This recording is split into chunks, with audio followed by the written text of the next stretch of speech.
PR Connections Radio presents. Good afternoon and welcome back to Cozy Up and Pay Attention, the Parent Edition, Season 2. And if you are looking at my face, chances are it's 2 o'clock Pacific Standard Time. And I have a pair of parents for you today who is going to share their sacrifice, love, and all that they did to produce the wonderful young adult voice that they have. And if you would do me a favor, kindly take a deep breath and let it out. I'll be right back. Cozy Stone is a multi-talented comedian extraordinaire who has a real lust for life. She also combines humor and motivation, where she is known as a humorvational speaker. Her youthful ways and positive light make her a beacon for those of all ages. Cozy has lived a remarkable life that has paved the way for so many. She had the longest running open mic venue of 11 years at Tommy Rockers in Vegas, called Cozy's Comedy Corner, through which she introduced many up-and-coming comedians. Before going into comedy, she was one of the first female personal trainers and one of the top fitness trainers in the world. She has trained many greats such as Billie Jean King, Roberta Flack, Andrew Young, Ed Bradley, CCH Pounder, Al Pacino, and Earl Monroe. As a former competitive bodybuilder, she also owned a bodybuilding gym for women over 40 in Los Angeles for several years. She has worked in top positions for HBO, Playboy, and Tony Robbins. She also enjoys volunteer work, dedicating time to the New York Foundling Hospital and babies with AIDS. Cozy Stone has a message that shouldn't be missed. I have to shut my door. Dana, if you would kindly bring me my pair of parents, please. Good afternoon, wonderful people. Hello. How are you both? Doing good. Well, good. Before I get in your business, I always say to my audience that we all know that there's no such thing as a perfect parent. As you know, and all the other parents know, no two kids are like in the same home, and we know there are no two kids like anywhere. So all the books on the shelves may be helpful, but at the end of the day, when you bring these little rascals home, you have to figure out how they're going to work on your schedule with their personalities, and then you have to mold them from there. And I always like to say that this show has nothing to do with parent shaming. We only want to provide understanding and responsibility and encouragement to try to help have parents like you give your words of wisdom to parents who need it. They may not think they need it, but we know they need it. And I hope they know they need it. So the way we get the show started, we're going to take each of you individually, but I'll start with ladies first, Mr. Brad, and I'm sure you don't mind that. Oh, and here's something else I want to say. I am so excited that I not only have a pair of parents, I've got the 4 Ps. I've got a pair of pickleball parents. Yes, a pair of pickleball parents. So I guess that's 3 Ps. So, Carrie. Yes. Where were your parents born and raised? Where did they meet? And how old were they when they had their first child together? My parents they actually met when they were like in the 2nd, 3rd grade. They grew up in a small town together, so they've known each other their whole lives. They got married young, and first children were born at ages of 21 and 22. Okay. So they had their struggles. My dad is a Vietnam veteran, and he had some challenges after the war. So their marriage did not last, but to this day, they're still, after a period of time where they weren't, they're friends, and their families, they grew up together. So it was just, it was good. And then I want to know where. Oh, and where gives me an idea of geography. We all are different from different parts of the country, geography wise. Phoenix, Arizona. Okay, So both of them. they a little town called Tolleson, which is just outside of Phoenix. Now you feel like you're driving to it. Before it used to feel like it took forever to get there, but the city has expanded. So that is where they went to elementary school, middle school, high school, so forth. Everybody knew my grandfather, knew them. So to this day, like the little town that was, I still have some family that lives there, but that is where they were at. My dad is still in the Phoenix area, or my mom actually lives here with us, actually. Oh, good. And Brad, where were they born and raised? Where did they meet? And how old were they when they had their first child?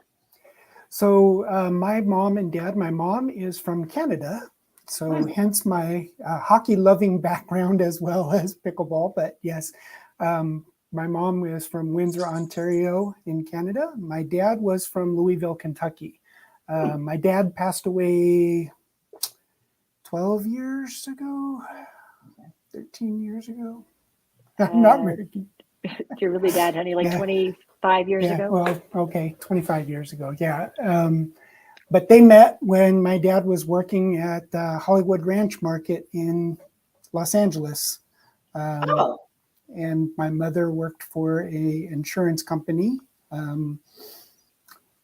They started dating, got married. My brother is 4 years older than me. And so my dad was 23, I believe, when my brother was born. My mom was 19. Okay. She was younger. Yeah. All right. So we've got early 20s, late teens, long time childhood. Ooh, who could say something with somebody you've known since fourth grade? I mean, come on. Enough already. Right. Moving forward, let's talk about the two of you. Carrie, I'll take you first because you can answer this question for both of us.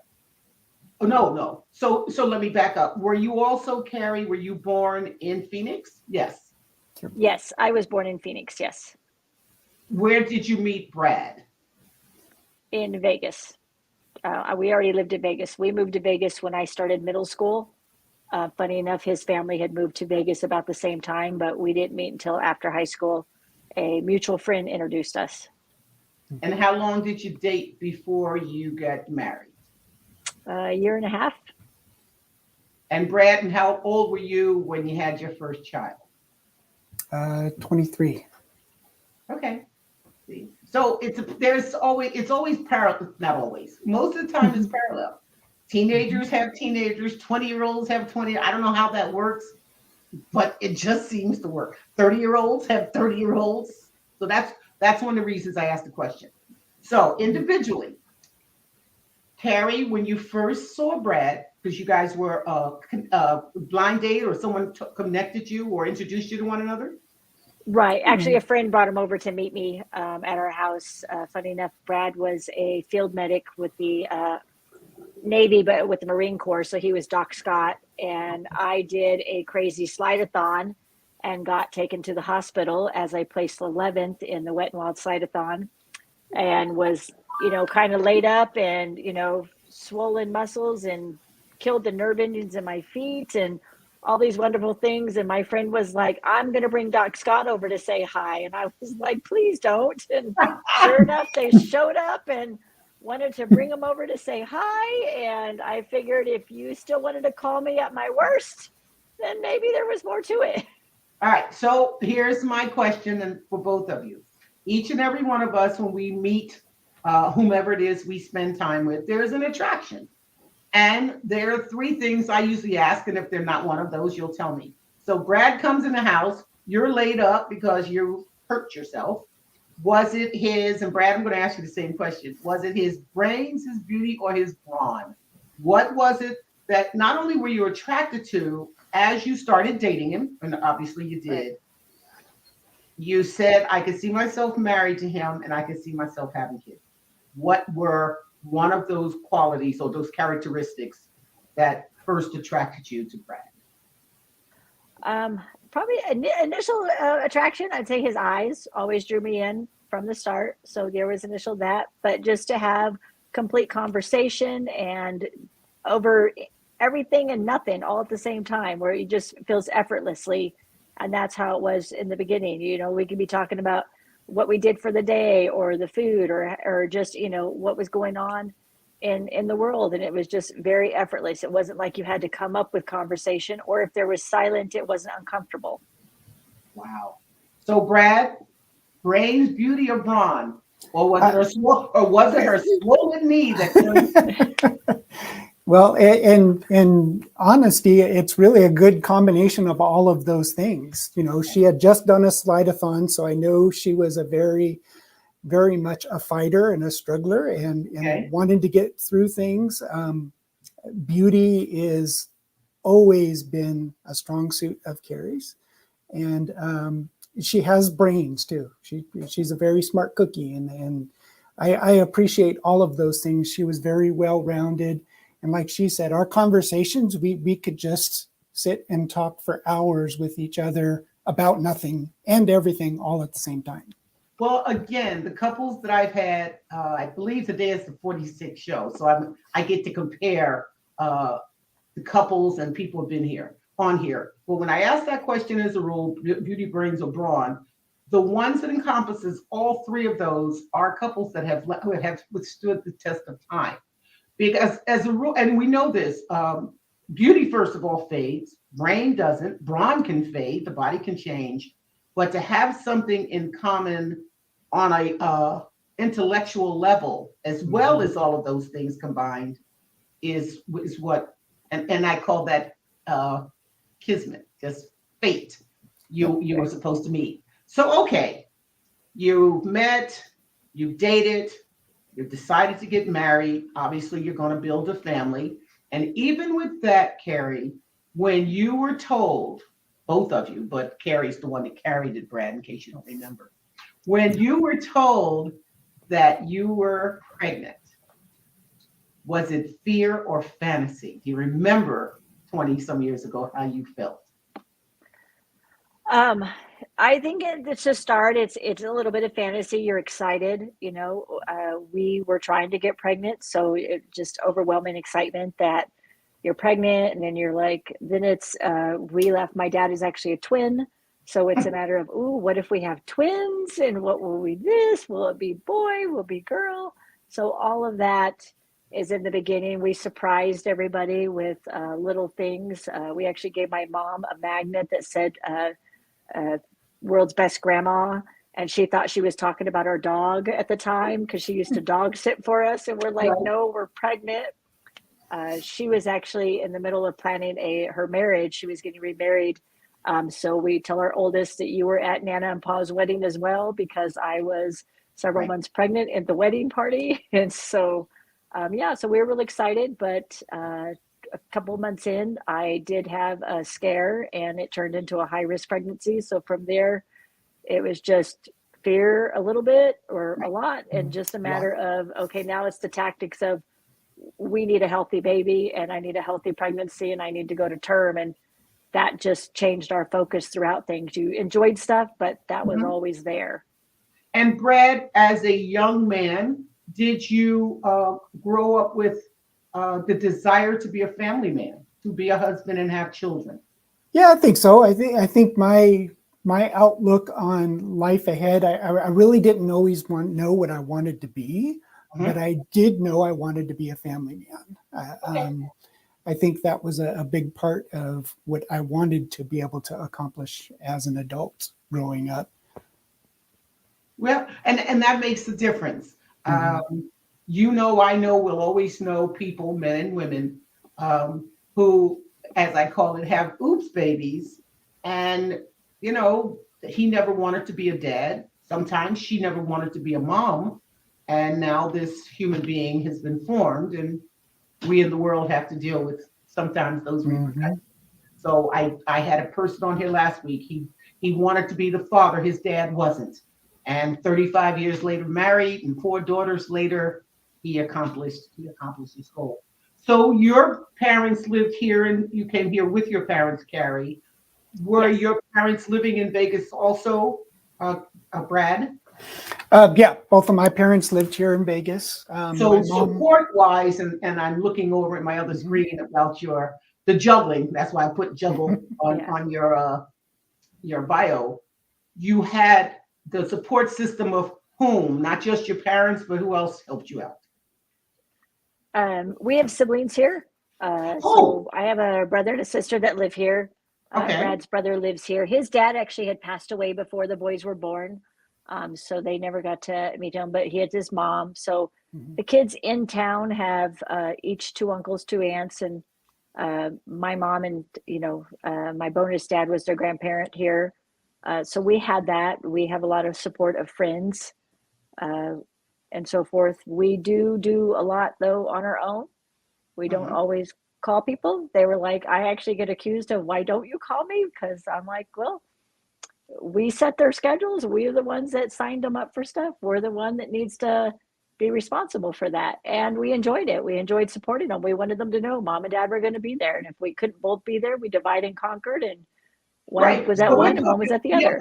but at this point, Carrie, they're on teams. We're talking diapers, the twosies, the threesies, the foursies, even parents who are on the same page. Were you working while they were younger, while they were Yes, babies? I worked night shift when the kids were little. So Okay. I was home with them all during the day, and Brad would be with them at night when I went to Oh, work. okay. So you tag team very well. All right. Yeah. So let's get into your individual homes as you were both being raised. Of course, you live with your parents, you live with your parents. So you get together, you've got your family, you're raising your boys. What were some of give me one from each of you. What was something that was different and something that was the same that you had to conquer or complemented one another? So let's go separately. Give me something, Carrie, that was you given or was given to you in your home that was different from the way Brad's parents behaved. Oh, okay. That's it's kind of a tough one.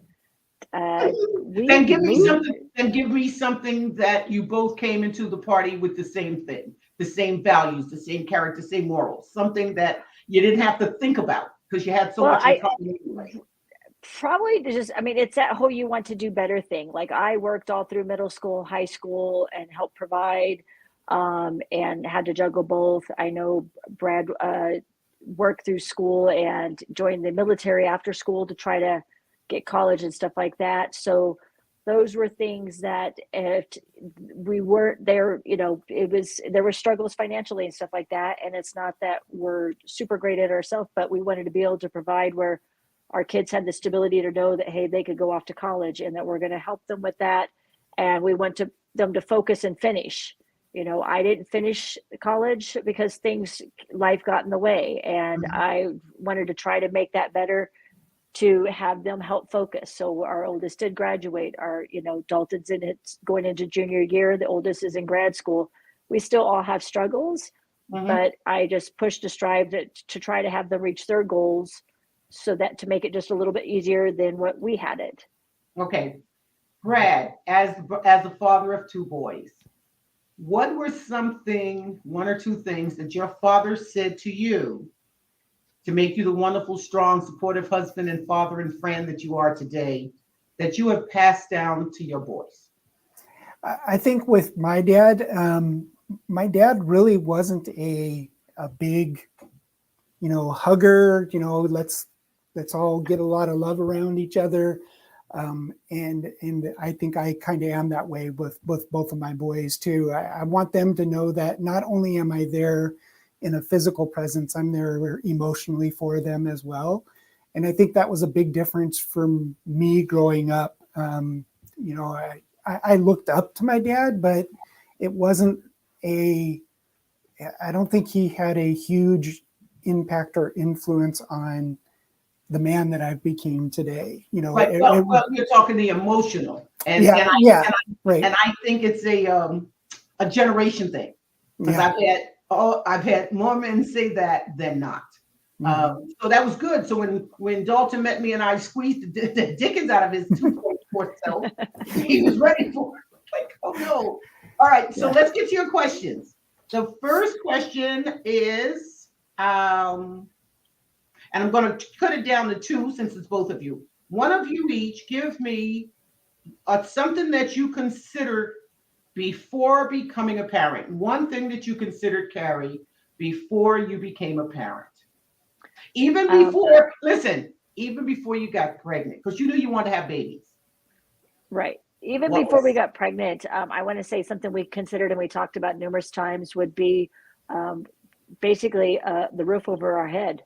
You know, when Mhm. we first get together in a one bedroom into a two bedroom, but I didn't want to constantly move, but I wanted to be able to have something. We did move a lot as a child. I've lived in Arizona, Texas, and then Nevada, and went to numerous schools. So when we set into our oldest was born, then we immediately started looking to, I need a house, but I need a house we can grow into. right. My biggest thing was is Mhm. it was little things that you want this and you want that, but I'm like, I don't want to move. I'm like, unless you hit the lottery and you're buying me a mansion, we're going to grow old in this house. And we've now been in our house for coming on 23 years. So, I'm like, I don't want to move. I want that. I want them to have a home that they go, this is where I grew up and I still come home and Okay. open the door and do all this. All right. And Brad, what was something that you thought about before becoming a parent? And Well, again, you can go back to before you met Carrie. You said you yeah. want to be a family man. I'm going to grow up. I want to have kids. And this is what I want in place before I plan my family. Well, and I think Carrie kind of touched on a little bit there with the house thing is I just wanted something stable, provide a stable home for uh, a growing family, however many kids it ended up being.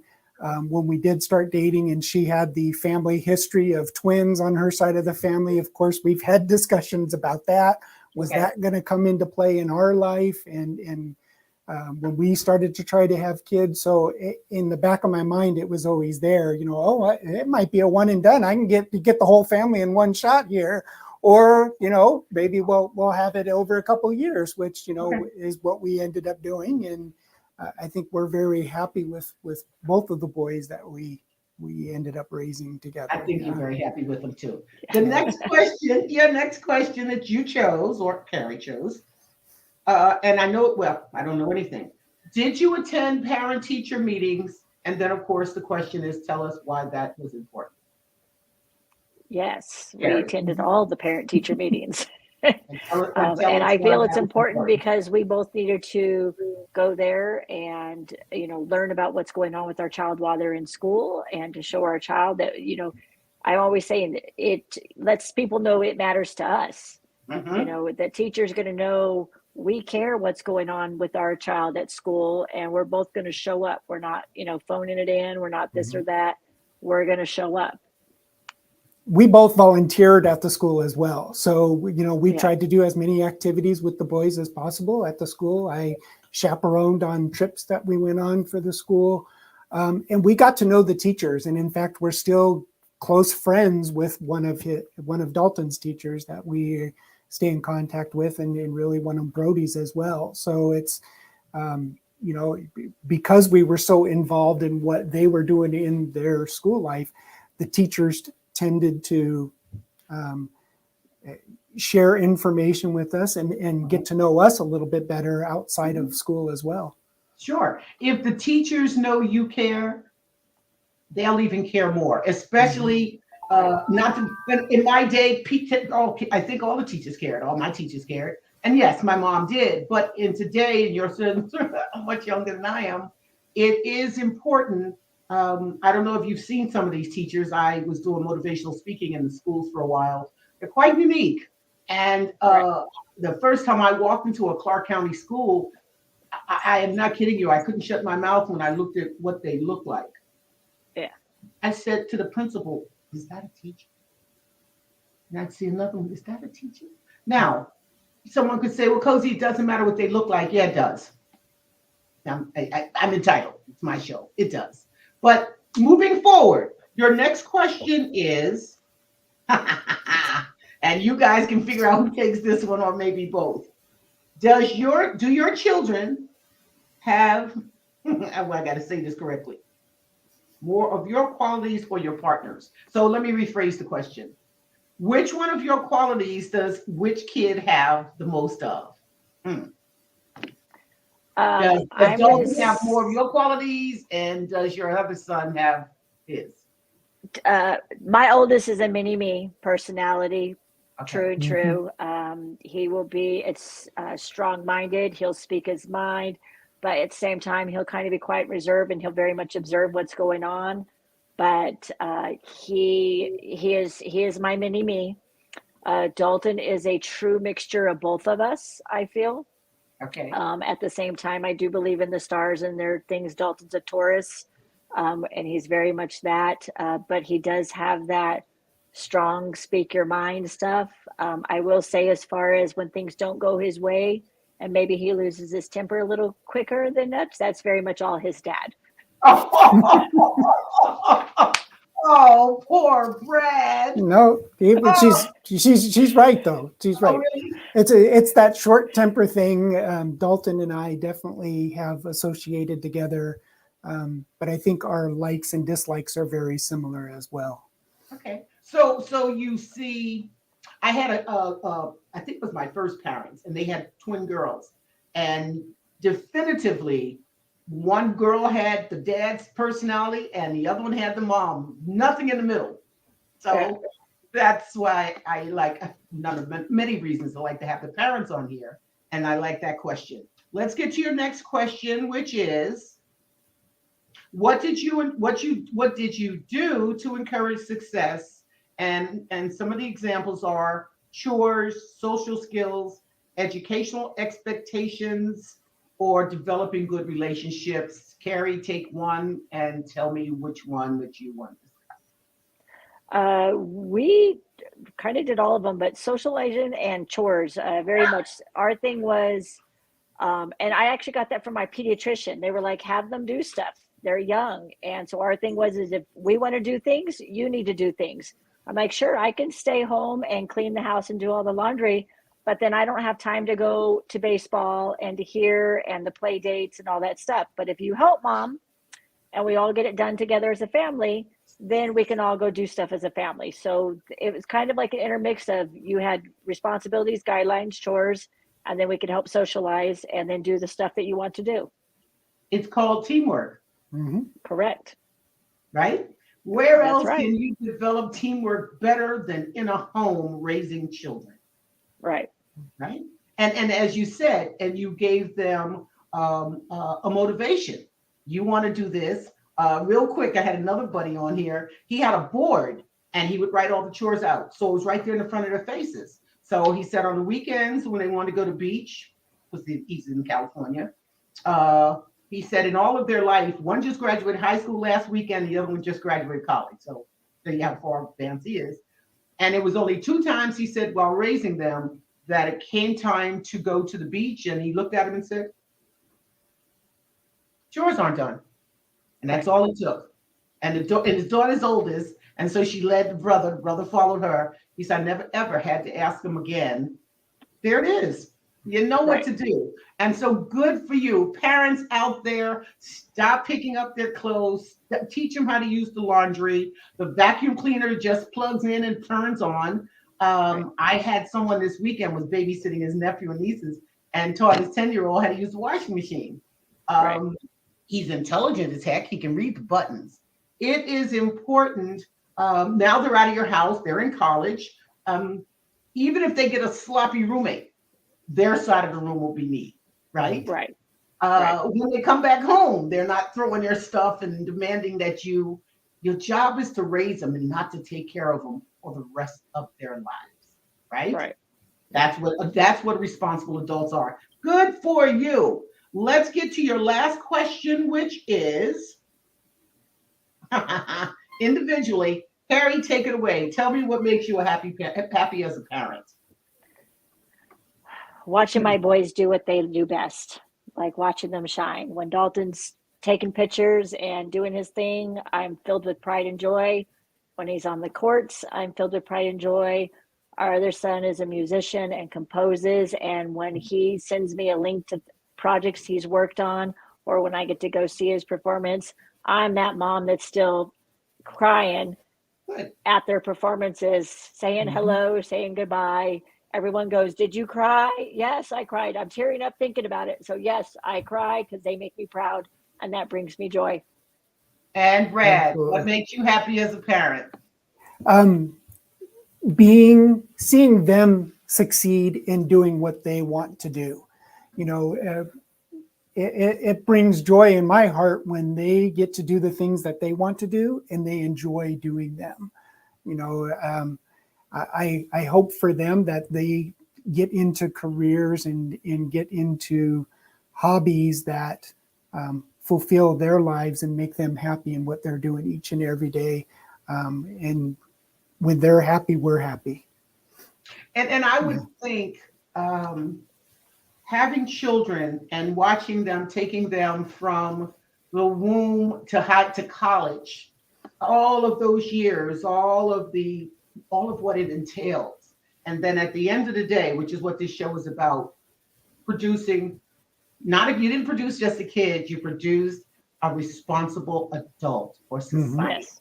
Yep. That has got to be one of the parenting. First of all, it's got to be the most stressful, challenging job in the world. But at the end of the day, to look at your children and say, "Oh my God, we did this. Mm-hmm. Look at them," and then one day they'll make you grandparents, and you'll get to spoil them and hopefully make them do their chores, Carrie. That's right. Because grandparents get real lax. However, that has got to be just something that you look back and say, I produced that. And even though, yes, they're both your children, Brad, as a man who has 2 sons, you produce mini-me's, little men, men. You produce, of course, Carrie, you both have. And so I always love to say, on behalf of Cozy Up and Pay Attention, on behalf of the world and society at large, we thank you. But before we finish thanking you, I have fun questions. And again, since Carrie did not send me her fun questions, and I know you guys, I decided to choose the fun question.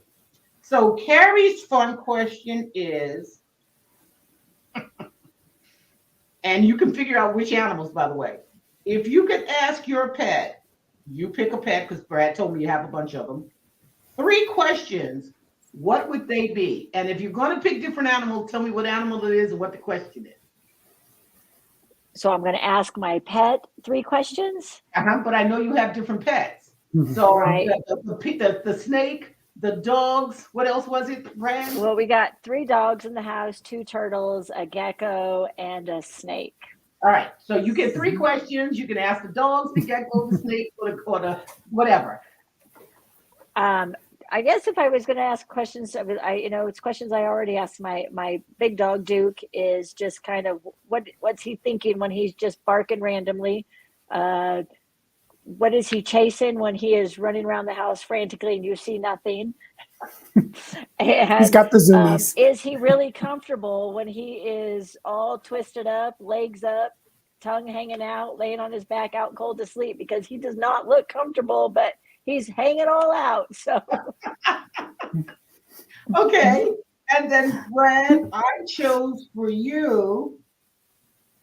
I'm very interested in this answer to you. What personal trait has gotten you in the most trouble? My short temper, for sure. Ah. Yeah. And I think Carrie will probably remember this too. Working on my old Volkswagen Bug, trying to get the radio working in there and getting upset, and I punched into the window, the front window, and broke out the front window in it because I got so upset at the car trying to get things to work. So yeah. So, and again, that was me as a younger age. That was before kids even, and I think I've got it much more under control now. Okay, but you recognize you have to pull it in and keep it under control. You Absolutely. are the third dad that, what do I know? That I would never have expected those answers, and all 3 of you said the same thing. I'm not asking another man that question. I see this nice, gentle, kind guy, and underneath is this terrible, angry person. But not terribly angry. I just have that short fuse when. Hey, listen, let me finish. It just makes you human. Yep. Right. I'm not on this show to think. I'm not here to tell you who you are, but it's an honest question. Again, it's just there for fun. I want to thank you. Carrie, are you breathing? Are you okay? I am. I'm breathing. I survived. Was it easier than you thought it was going to be? Yes, it was so much easier than I thought. And you're so wonderful, Cozy. I do appreciate you so. Well, it just makes me laugh. And I wish I could tell you you're the only one that comes on here that I know. And I say to myself, what are they nervous about? But you know me, nothing makes me nervous, so I can't imagine what anybody else is nervous about. And you all do well. And as my producer told you at the end of the show, she will send you today or tomorrow on the email address that you gave us. She'll send you the links. Please share it, send it out to your friends, family. Of course, send it to Dalton. I want him to know that I love him, and I do want him to be a 5-point player, so I can come see him play. I have no interest in watching these players that I don't know play. None. Right. I want to watch it up. I don't care about those brothers and everybody else. I want to watch the people I know. Yeah, right. I started off at Sunset. They are my buddies. I've watched them grow. They compete. That's all I have. So I need Dalton. Dalton, if you're listening, I need you to become a 5-point player so I can sit in the audience and scream like a maniac and tell him to breathe, Dalton, breathe. So we are here, folks. Unless God knows something I don't, we'll be back here next Tuesday at 2:00 Pacific Standard Time. Cozy up and pay attention, the Parent Edition. If you're out there and you would like to be a guest, and I'd love to have you as a guest, if you've got responsible adult children, so we can tell the world your story and how proud you are of the job that you've done. I also end the show before we go anywhere, in case you two haven't even purchased these, get on Amazon and purchase Cozy Up, The Art of Paying Attention. Yes. These are my self-published books. They're one-liners. They've got beautiful art in it. You can read the same line 2 days in a row, and you won't think the same thing. These really make you think. I also say to myself, why am I not putting these online? Don't ask me. I don't. I do. I say every day, I say, why are you not plugging your book? I'm plugging my book. So birthday presents, if you know someone that's having a wedding or whatever, Amazon, Cozyisms, The Art of Paying Attention. And with that in mind, we have had another wonderful, successful show.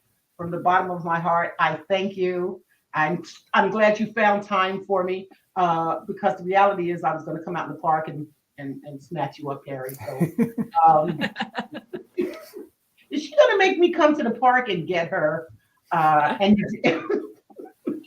you didn't. So thank you for not making me embarrass myself. Okay. All of you who are watching the show, will watch the show, have watched the show. I love to end the show every week by saying, not only do I enjoy giving back and providing intelligent parental guidance for those of you who are in need, and those of us, all of us can always learn something. And more importantly, I believe when you know better, you do better. Folks, I'll see you on the court real soon, Carrie.